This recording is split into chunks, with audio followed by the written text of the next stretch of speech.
diverse and complex world we live in.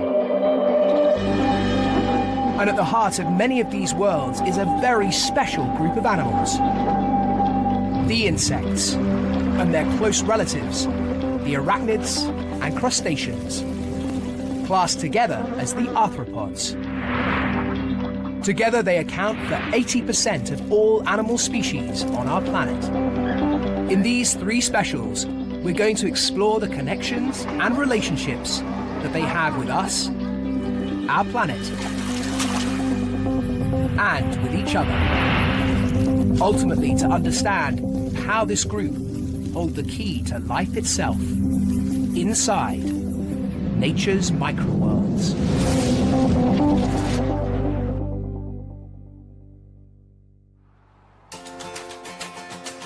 Humans evolved around 200,000 years ago into a world that was dominated by the arthropods.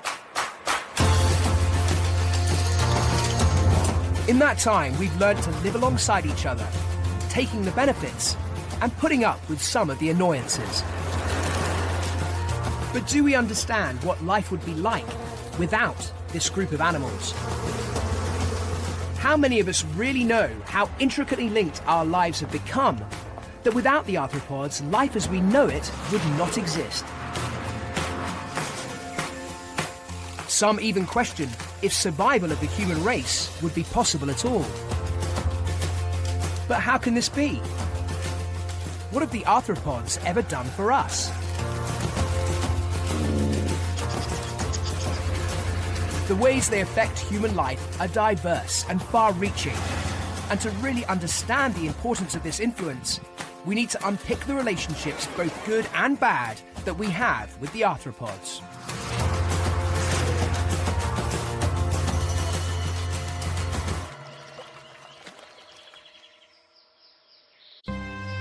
One of the most intriguing ways they influence us occurs in the forests of Kenya.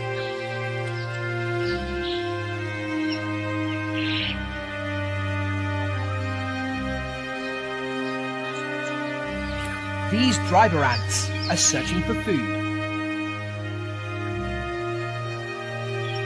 They're efficient hunters, moving through the forest like a tidal wave. They'll eat any living animal in their path. Colonies can number up to 22 million, and it's said that even elephants will turn and flee when they see them coming. These lethal predators are actually totally blind. They rely on touch, smell, and chemical signals to find their way. The soldiers flank the raiding columns of workers with immense jaws raised. Anything that can't outrun them risks becoming their prey. This is perhaps how most of us view arthropods, creepy crawlies that are nothing more than a problem for these villagers. The ants can capture up to 100,000 insects in a single raid. Providing highly effective cleaning raids, these ants play a key role in the lives of the locals.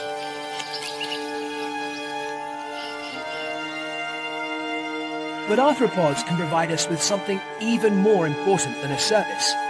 They can provide us with one of the essential elements of life.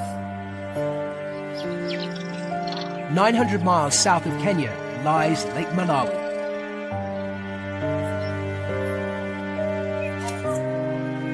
Beneath the water, something's stirring.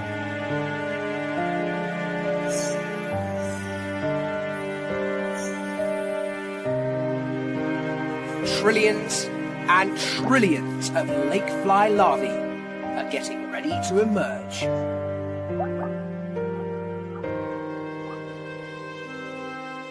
After many months buried in the sediment on the lake floor, they'll take to the air to mate.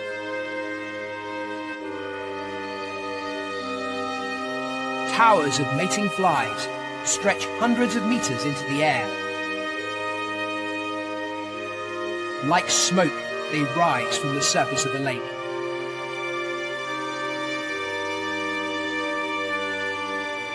The towers of flies are swept by the wind towards the shore and towards human habitation.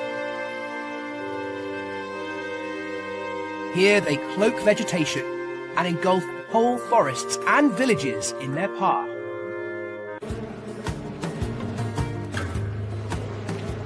This may seem like an annoyance, but actually these flies present great opportunity.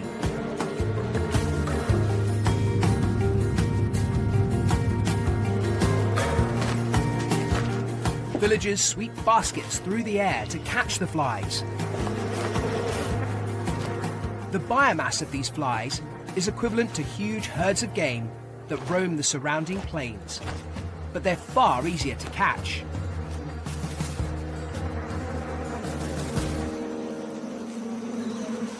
The flies are then made into patties and fried in hot oil.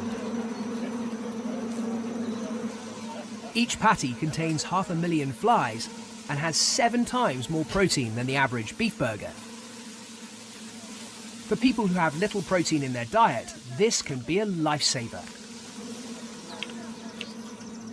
It may feel a long way from our idea of a perfect meal, but the importance of eating arthropods shouldn't be underestimated.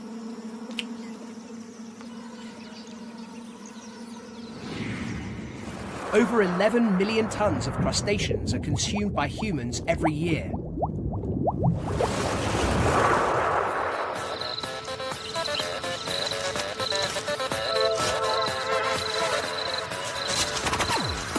In Botswana, the Mopani worm collection industry is worth millions of pounds each year.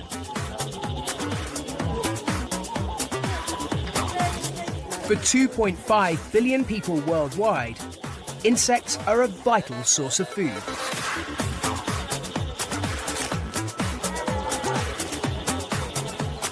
More than 1,000 insect species form a regular part of the human diet.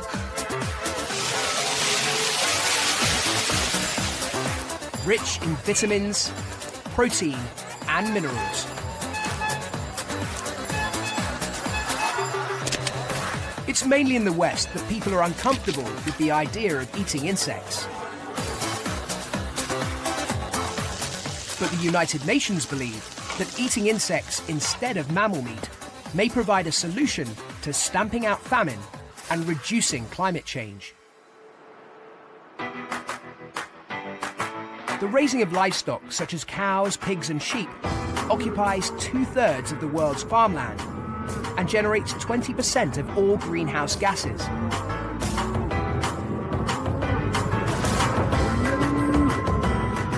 With the human population projected to reach 9 billion in just 40 years' time, the consumption of arthropods could provide a healthy, earth-saving measure. So in the future, arthropods have the potential to address our global food crisis. That's no small claim. But they've also played an enormous role in shaping our past, to such an extent that human life as we know it would not exist if it weren't for this next arthropod product. It all started with a cocoon and a beautiful piece of cloth.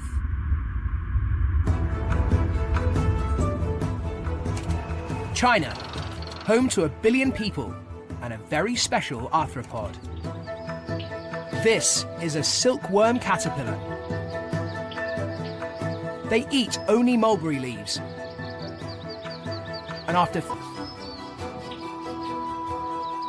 And it's this silk that forms the basis of an industry that shaped our history, and today has a commercial value of up to £300 million.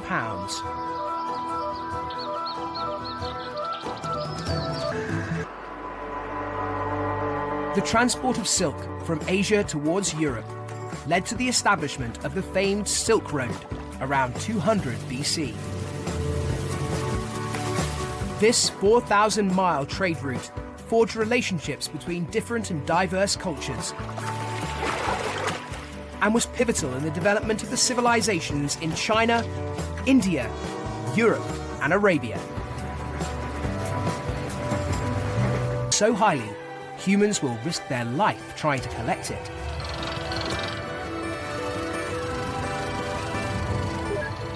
The Himalayas in Nepal. These men are climbing 400 meters up sheer cliffs to steal from giant honeybees. They're the largest honeybee in the world, and their stings are notoriously painful. So what could make men risk their lives in this way? Honey. These bees like honeybee and spit it into the cells in the comb. Of food during the colder winter months, and they'll give up their lives to protect it. So the honey gatherers will not only have to deal with perilous heights, but also with angry bees. When the men finally reach the comb, they must maneuver sticks to work free a section of honey.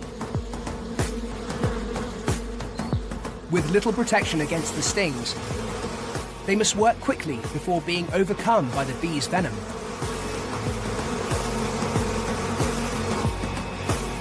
The honeycomb is dropped into a suspended basket. Global. Around 1.2 million tons of honey is produced worldwide each year. When you think that one little bee in its entire lifetime produces only about a spoonful of honey. But honey isn't the only product that bees provide us with. Bees and their relatives have a much more far-reaching and significant effect on us humans, without which it's questionable if humans would survive at all.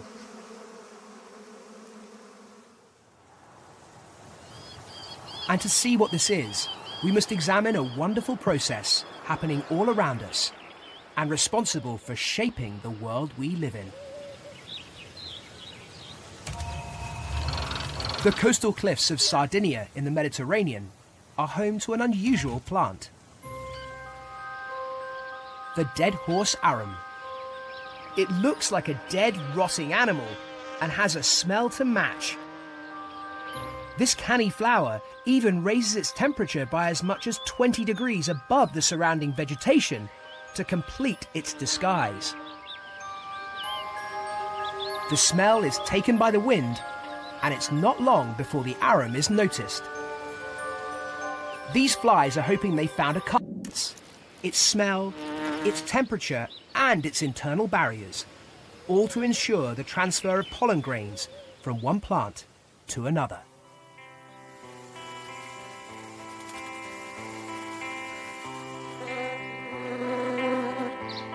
And it's this process of pollination that's the next key to why the arthropods are pivotal to human success and to our very own food chain.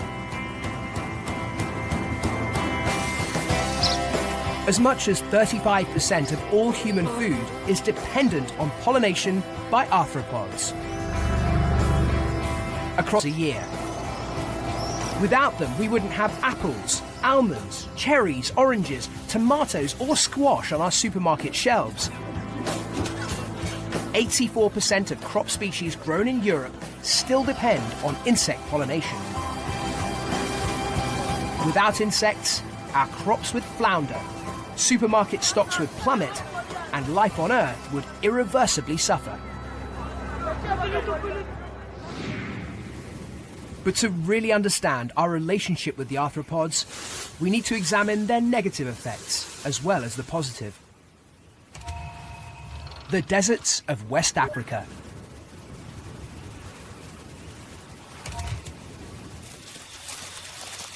Moisture in the soil and increased temperatures provide the triggers for a mass hatching. Eggs that may have lain dormant for 20 years hatch, and flightless locusts called hoppers emerge. These hoppers follow the smell of freshly sprouting grass. After about 20 days of feasting, they transform into winged adults and form a swarm. A swarm can cover an area of 1,000 square miles and can literally blot out the sun.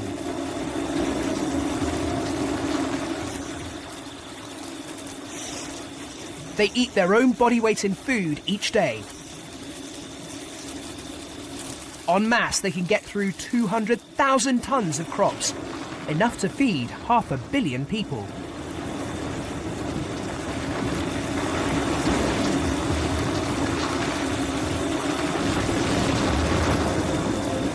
Many arthropods have the potential to reach biblical proportions.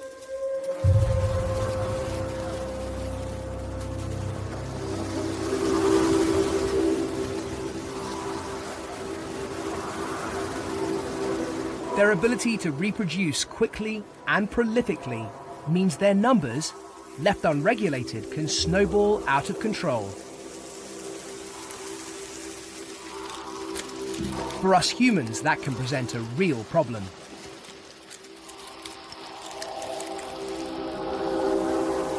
And there's a parasite that's utilized this breeding success, and today it's the biggest cause of human fatality on our planet.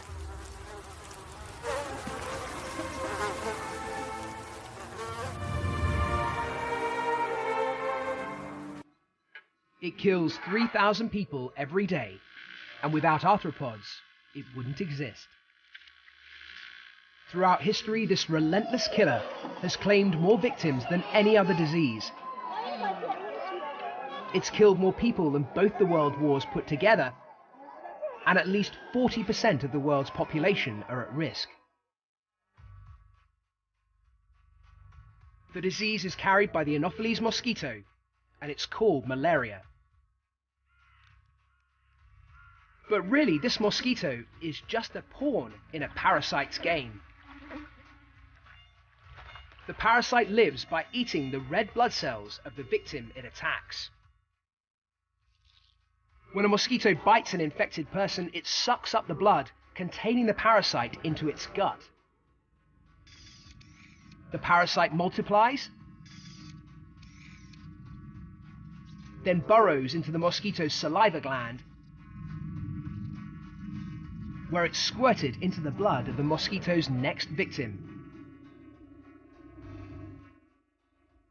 And so the cycle continues.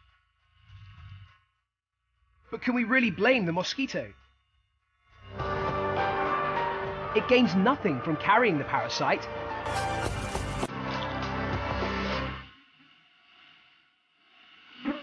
And ironically, mosquitoes, along with other arthropods, might be the ultimate solution to this deadly disease, in their ability to regulate each other.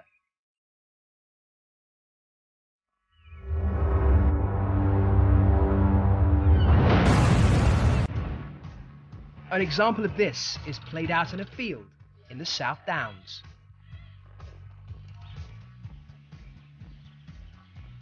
These aphids are doing what aphids do best: multiplying.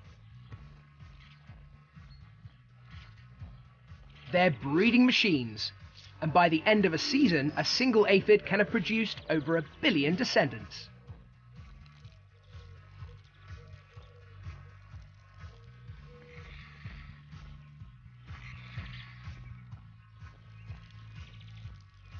Each aphid uses their specialized mouthparts to suck out the plant's juices. Left uncontrolled, they can devastate a whole field of crops. Luckily for farmers and gardeners, there's a crack team of predators on standby. Firstly, the colourful but ferocious ladybird. One ladybird can eat over 5,000 aphids in a lifetime. But working alone, they'd have their work cut out to keep up with the prolific breeding of the aphids. Luckily, they've got backup. Money spiders parachute in from surrounding fences and hedgerows. The spiders spin delicate but lethal orb webs and wait for their prey to arrive.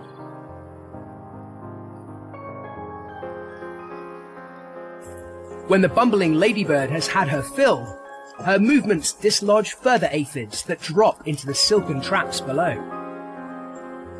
This natural balance of predators and prey may seem only relevant to gardeners and farmers, but the global importance of this natural biological control is not to be underestimated.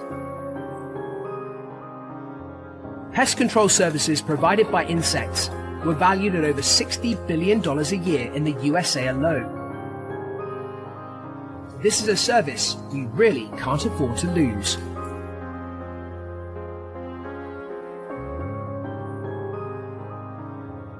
And the arthropod regulators could potentially provide some hope against the worst disease the human race has ever faced. There are plans for a non-malaria carrying mosquito to be released to outcompete the deadly malaria carrying ones. So we've seen how arthropods provide us with food and products, how they've shaped our distribution and culture. We've seen how pivotal they are to our own food chain and how their presence can regulate pests and even fatal diseases. But there's one final key to how they influence our lives. One final offering from the arthropods that could shape the way we exist and operate in years to come.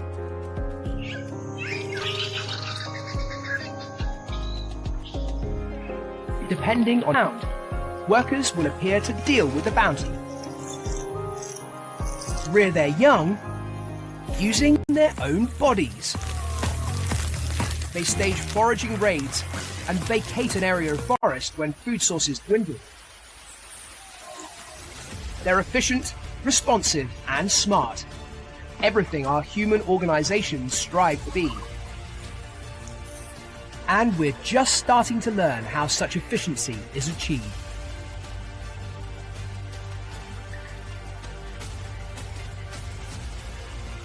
Haulage companies and airports are learning to operate like ants. Abandoning predetermined master plans and instead focusing on smaller, smarter decisions. And it's not just the ants that we're learning from. Bees are teaching us how to build honeycomb-style structures, providing maximum strength while using minimal materials. Spiders are helping us design crawling robots for inspecting ship hulls and nuclear reactors. Butterflies hold the key in their wings to harnessing the sun's energy more efficiently than ever before. And termites, with their unpowered air conditioning towers, are inspiring architects. It seems that arthropods really do have a lot to teach us. Arthropods have been pivotal in shaping our culture and distribution. Without them, our food chains would collapse, and pests would multiply beyond control.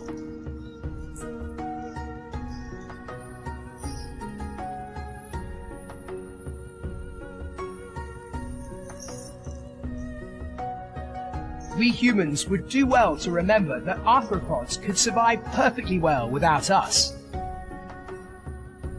But life as we know it could not continue without them.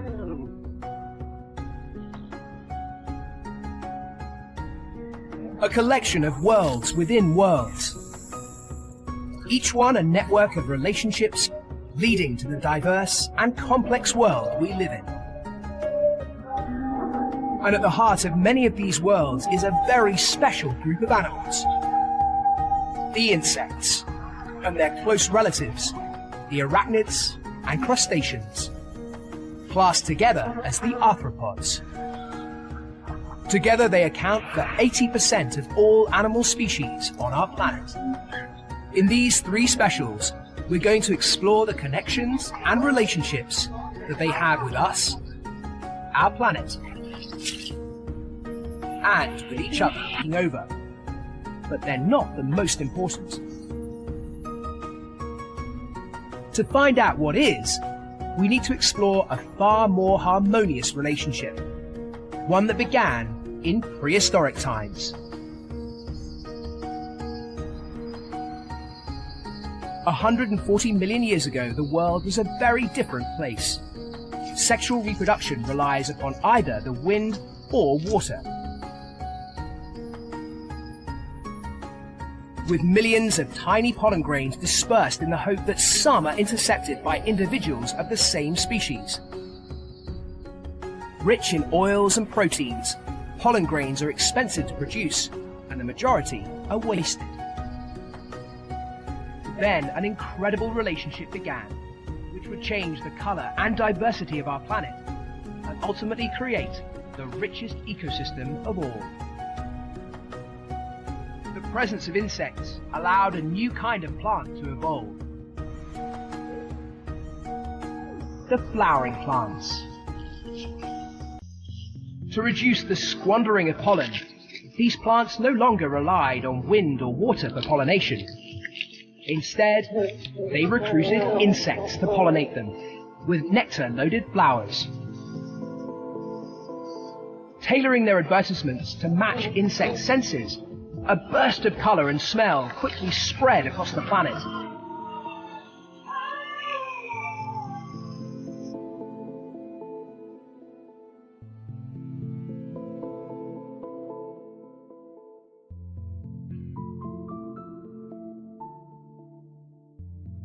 In the fields of southern France, sunflowers grow to face the rising sun. As these bees busily feed on nectar, they brush against the stamens, collect as fertilized, and the bee is fed. It's a win-win situation. Over the generations, this mutually beneficial relationship has created some incredibly specialized partnerships between arthropods and the flowers they pollinate. One of which can be found in the grasslands of England. The pyramidal orchid keeps its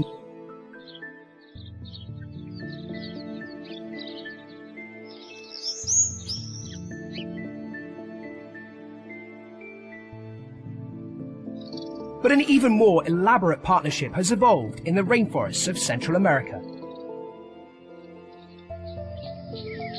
This strange-looking flower is a bucket orchid. Instead of nectar, it has another legs and will later use this perfume to attract female bees. Other creatures are attracted to this flower, but after slipping into the flower's fluid-filled buckets, few survive. The bucket orchid has an escape route specifically designed for its partner. Most of the flower is covered in a slippery fluid. But tiny knobs which the bee can grab onto guide it to an exit. And as it squeezes through the gap, just big enough for the bee, the flower's pollen is glued onto its back. It's part of the deal. While gathering more aromatic oils, it's lured into the flower again. And this time, as it leaves, the pollen packets are deposited onto the new flower.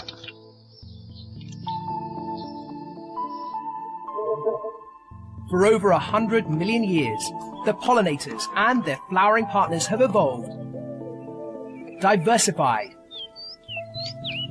and spread across the planet.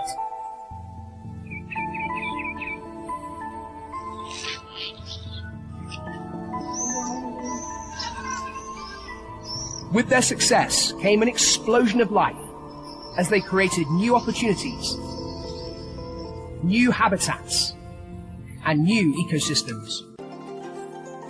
Today there are over 250,000 species of arthropod pollinators. 80% of all plant species on Earth depend on them, and without them, some of the richest ecosystems on our planet, including the tropical rainforests, would not even exist.